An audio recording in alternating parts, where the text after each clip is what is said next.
Hey, welcome back to my channel. Thanks so much for coming over today. I am going to share with you what I have planned for my 8th graders school year this coming year. Now, 8th grade is a really interesting year. There's a lot of hesitation about it because you're just one half step away from getting ready for your high school transcript. Your kids are getting older, so there's always this conversation about what are we supposed to do with these middle schoolers. I have been really looking forward to having an 8th grader because I started my career in public school teaching 7th and 8th grade history, and so it's been really fun for me to build out this curriculum and get ready for these fun, exciting years. So let me share with you a little bit about what I have planned for him and hopefully give you some ideas or some encouragement on what you can do with your 8th grader as well. So let's go ahead and get started.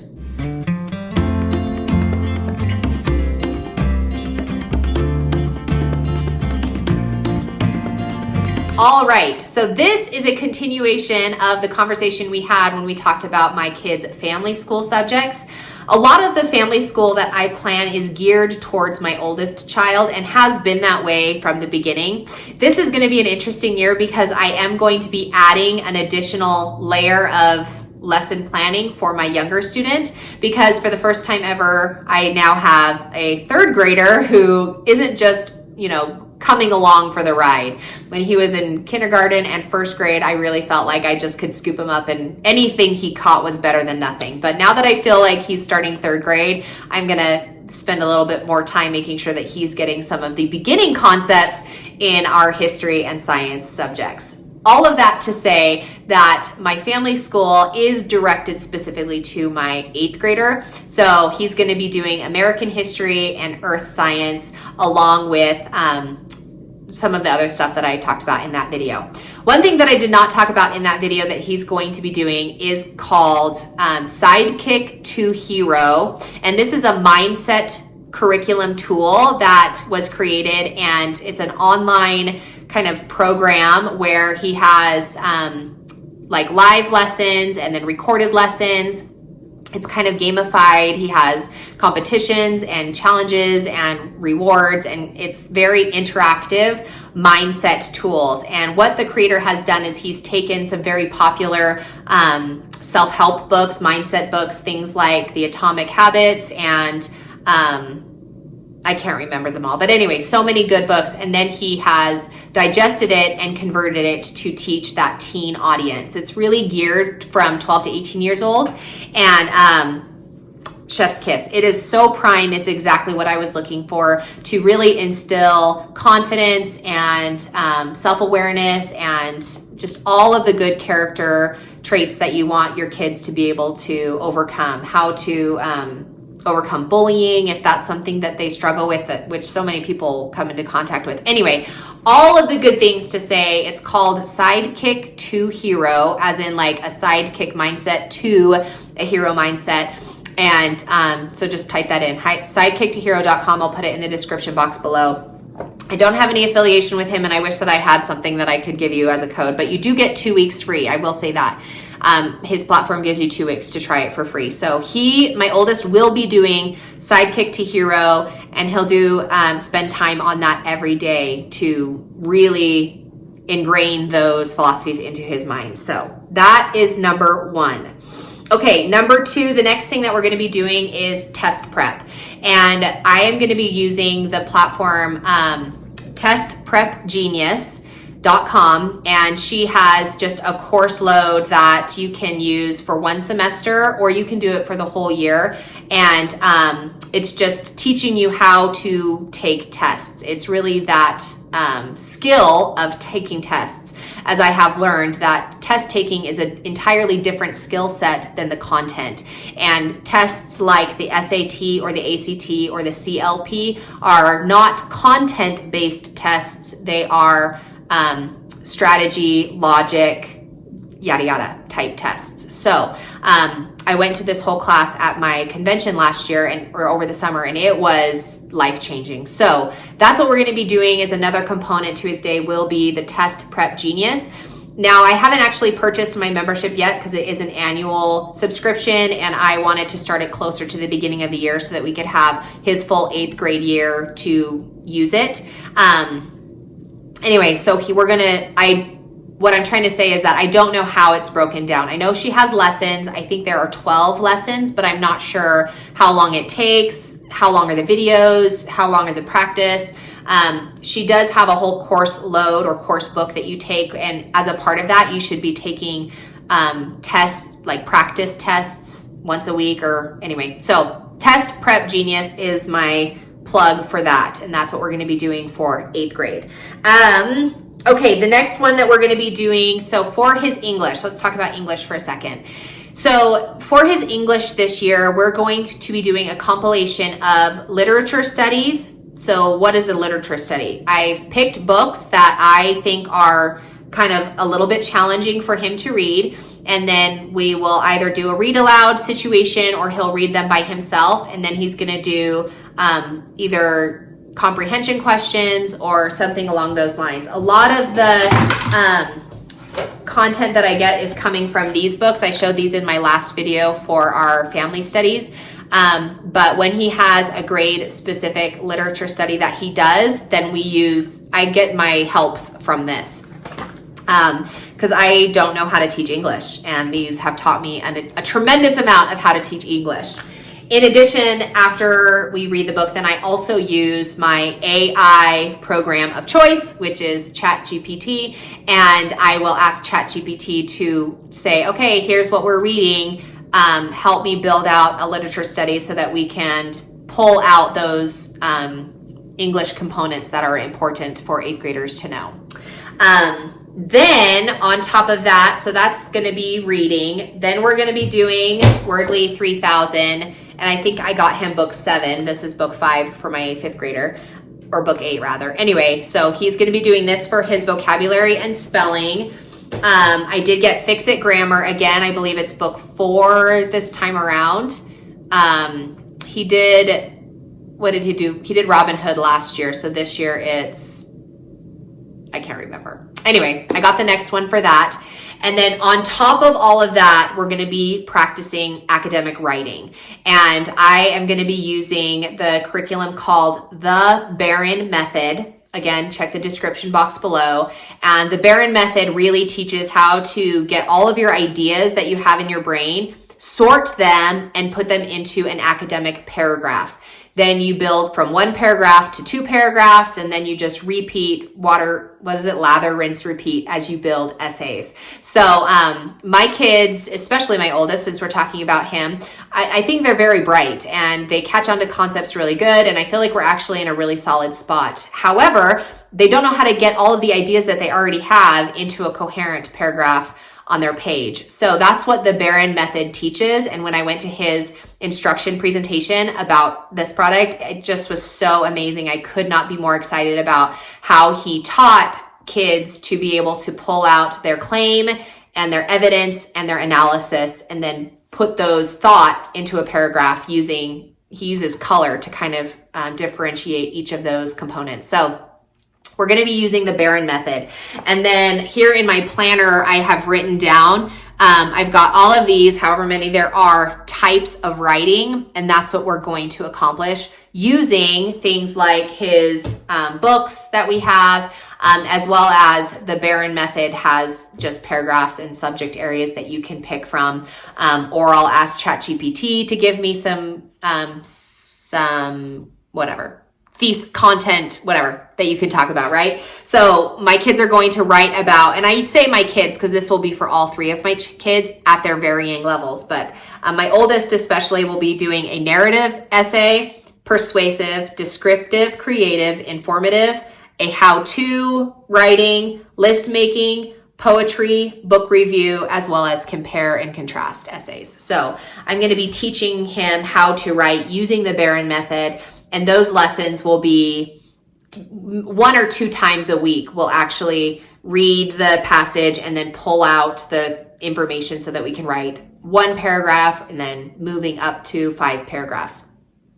I have in the past tried to use the hamburger method, and I just haven't been successful in organizing the ideas. And like anytime I say like, hey, well, you need a thesis statement, like I just lose my kids because it's such a big word that they can't wrap their brain around. Like, well, what does that mean? Well, I've never taught English, so I don't know what to tell them.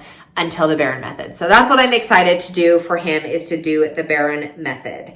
I also purchased the curriculum Write workshop. I didn't bring it in here to hold up, but that also just teaches more about how to write, and it has some of those these types of writing kind of divided up so you can have topics of like what it is that you actually want to write about. So sometimes those are the hardest thing, is like, how do you get a really good I can't think of the right word, but kind of prompt, shall we call it, so that you can get some good writing in. So I think that that's it for him. Oh, for math. So for math this year, we are going to be doing BJU Press pre-algebra, and we're doing the distance learning video lessons. In the past, we have done, so the journey of our math. Would you like to be a part of the journey of our math? Our math started with Horizons. When he was young, we did Horizons books. And then when Horizons started getting really complicated, we kind of fumbled for a little bit. We did a little bit of Christian Light Education. We did a little bit of, what else have we done? I can't remember. Anyway, then we started teaching textbooks in 4th grade. So he did teaching textbooks 4th, 5th, 6th, 5th, 6th, and 7th. He only did it for 3 years. He did teaching textbooks. So 4th grade, I think we did Christian Light Education. 3rd grade, we did Becca, maybe. I can't remember. Anyway, so now we're going to do BJU Press and pre-algebra with the video recorded lessons. I really felt like teaching textbooks was a solid platform for those younger years. 3rd grade is where it starts. It was great. 4th grade, 5th grade, 6th grade was medium. And then we did 7th grade this year. And I really feel like we missed a lot of concepts that should have been covered in 7th grade. So I did get pre-algebra, and I think we're going to be okay, but I just wanted to have a teacher actually explaining it to them in a little bit longer of a lesson than what I felt like teaching textbooks was providing for that level. Spoiler alert, my younger kids are using BJU Press as well. So I have BJU Press for 5th grade, and then my 3rd grader is using, actually, I think my 3rd grader is using teaching textbooks. So spoiler alert, but that's what I think the plan is for them. And I think that that's it. So on my little paper here, I just wrote down all of the curriculum that my 8th grader is going to be doing. And then next to it, I write how many lessons there are in the year. So far I've only done the first one for math, but how many fix-it grammar lessons, how many wordly weeks are there? And then he's doing writing workshop. And then again, these are his writing topics that I have. Reading, I just put on here, but then I have little sticky notes that I'll kind of continue on what actual books that I want him to read. For example, I want him to read The Wild Robot. He's going to read Hobbit, Lion, the Witch, and the Wardrobe, Anne Frank, Boy in Striped Pajamas, Journey to Topaz. We have a lot of World War II books. Those are those 3 World War II books. But anyway, so that's going to kind of be the journey of our reading. And then I have test prep, and then his Hero Mindset course is going to be his grade level work. So I think that kind of covers everything for him. And I'll end with this thought. When I was at my convention, I was talking to one of the booth curators, and I was kind of mulling over one of the subject offerings that they had, and she approached me and said, "Can I help you with anything?" And I said, "Oh, well, this is the first year where I feel like I really have 2 different platforms that I have to teach as far as family school. 3rd grade and 8th grade are so vastly different. I'm having a hard time bridging that gap." And she said to me, so if you are a presenter or you get to talk to a lot of people, here's your 2 cents from a bystander. She said to me, "Oh, well, by the time my kids were that old, they were doing all of their own education. They were all by themselves, on their computers or running their own education."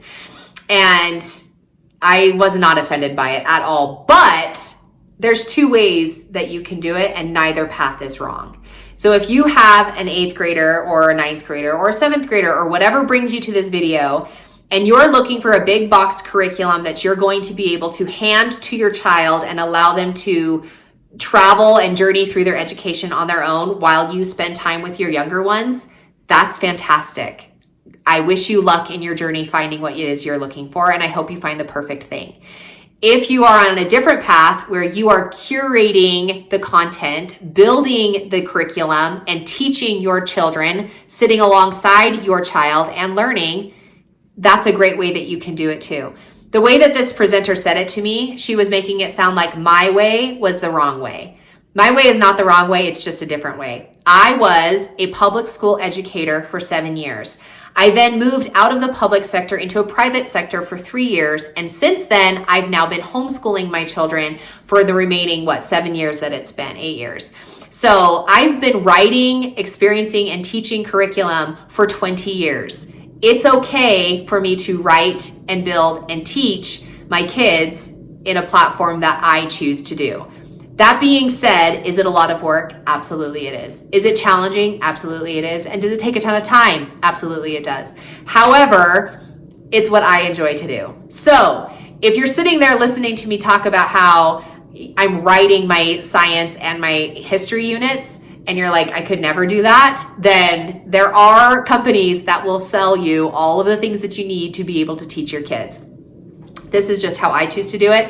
And I know that it's really challenging for some people, but I do try to sometimes piecemeal it, and then I'll sell some of those little pieces onto Teachers Pay Teachers. It's really challenging to create an entire curriculum and then sell it, especially when I just don't have a very big platform. It is what it is. I don't have a very big platform. And so when I spend a bunch of time and energy and effort away from my, helping my own homeschool journey move forward, and then my audience it's not received in a way that I'm hoping that it would be received, sometimes then I feel like, oh, well, I just used up all of this time in an area that didn't necessarily serve me very well.